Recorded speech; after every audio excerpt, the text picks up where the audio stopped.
Hello and welcome to this psychology topic video. This one looking at how to write a model answer for the A-level sample assessment material set 1, paper 3 question 2, which is on alpha and beta bias. So here's the question, and it reads: briefly outline one problem associated with alpha bias in psychological research and one problem associated with beta bias in psychological research for 4 marks. Now, before we look at how to structure an answer to this question, it's worth making note of a couple of points. The first and the most important is that the question is not asking you to simply define alpha and beta bias. It's asking you to outline what the problem associated with these types of bias actually is, okay? Therefore, to consider this question, what we need to really ask ourselves is, how can an alpha bias cause a problem in theory and or research? And then likewise, how could a beta bias cause a problem in theory and or research, okay? Let's just remind ourselves of what these terms actually mean. So the gender bias, as the topic, is the differential treatment and or representation of males and females based on stereotypes and not real differences. And then that's subdivided into these two components. You have the alpha bias, which refers to theories or research that actually exaggerate the differences between males and females, versus the beta bias, which refers to theories and or research that ignores or minimises the differences between males and females. And typically the case is that actually they're trying to apply the results from male-dominated research to females incorrectly. Okay, it doesn't always apply, and that's what beta bias refers to. Try and remember this in terms of an alpha male is someone who typically shows off or exaggerates. That links to alpha bias. And then the beta bias was the males ignoring the females is typically what happens in theories and research. Okay, so use those sort of pictures to help you remember. Now, in terms of structuring an answer to this question, it's useful to think about sort of what is the problem with an alpha or beta bias.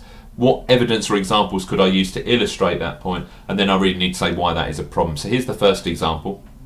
You could say that the problem with an alpha bias is that the differences between males and females are exaggerated. Notice immediately how I've used the question wording to frame the actual answer. I've not just defined what an alpha bias is, I've actually said the problem with the alpha bias. This is what it is: the differences are exaggerated. So I'm using that question wording to frame my answer. I've then said, for example, Freud's psychosexual stages of development demonstrate a significant alpha bias because Freud suggested that young girls develop penis envy because they're unable to progress through the Oedipus conflict. So he came up with these two different conflicts that males and females go through, the Oedipus complex and the Electra complex, which exaggerates these differences between males and females.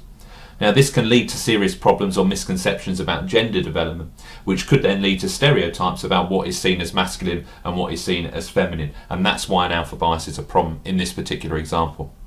Let's do the same for a beta bias. So the problem with a beta bias is that the gender differences are underplayed or ignored altogether, and this can result in psychologists incorrectly generalising the results to women. Okay.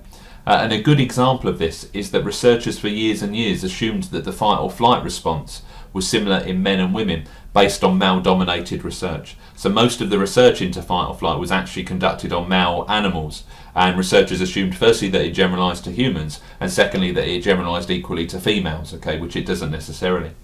However, it was later discovered that females demonstrate a different response, which is known as tend and befriend, which highlights the issue of a beta-biased research, because what it can do is lead to this inaccurate knowledge about human behaviour because we're wrongly generalising from males to females. And even more in this case, we're wrongly generalising from male animals to female humans, okay, which really doesn't work. So there's the entire answer on the screen. You can see that there. And if you were part of the live webinar, you'll receive this in your MyTutor2 account. Hope you found this video useful. For more ways to get in touch, you can subscribe to further events that are coming up. Do ask us any questions either via Twitter or via Facebook. And we hope you found that useful. And thank you once again for watching.